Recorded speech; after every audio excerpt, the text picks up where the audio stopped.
i7 ગુજરાતનો અવાજ। નમસ્કાર દર્શક મિત્રો, i7 ન્યૂઝ ગુજરાતીની સાથે હું છું આપની સાથે પાયલ બામભણિયા। તો જોઈએ આજના મહત્વના સમાચાર।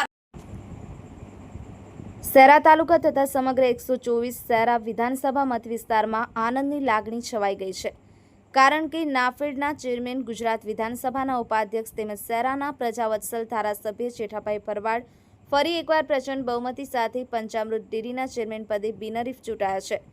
જેઠાભાઈ ભરવાડ આહિરને અત્યાર સુધી ખેડૂત હિત, ગાય ભેંસ પાળનાર પશુપાલકો તથા દૂધ ઉત્પાદકો માટે અનેક લોકહિતકારી નિર્ણયો લીધા છે। તેમના કાર્યકાળ દરમિયાન પંચામૃત ડેરીએ માત્ર ગુજરાતમાં જ નહીં પરંતુ રાષ્ટ્રીય સ્તરે પોતાની ઓળખ ઊભી કરી છે। ખેડૂત પશુપાલકોને યોગ્ય ભાવ, આધુનિક સુવિધાઓ અને વિકાસની યોજનાઓ ઉપલબ્ધ કરાવવાના કારણે તેમને સતત જન સમર્થન અને વિશ્વાસ મળતો રહ્યો છે। તેમના બિનહરીફ પુનઃ ચૂંટણીના સમાચાર આવ્યા બાદ શહેરા તેમજ આસપાસના વિસ્તારોમાં ખુશીની લાગણી ફેલાઈ ગઈ હતી। શહેરા ભાજપ કાર્યકર્તાઓ, સ્થાનિક આગેવાન અને નાગરિકોએ અભિનંદન પાઠવ્યા હતા। આ પ્રસંગે શહેરા શહેરના ફટાકડા ફોડી, મીઠાઈ વહેંચી તથા એકબીજાને શુભેચ્છાઓ પાઠવી અને ઉજવણી કરવામાં આવી હતી। આ પ્રસંગે સ્થાનિક આગેવાનો, ભાજપના મંડળ કાર્યકર્તાઓ તથા નાગરિકોએ જેઠાભાઈ આહિરને હાર્દિક શુભેચ્છાઓ પાઠવી હતી।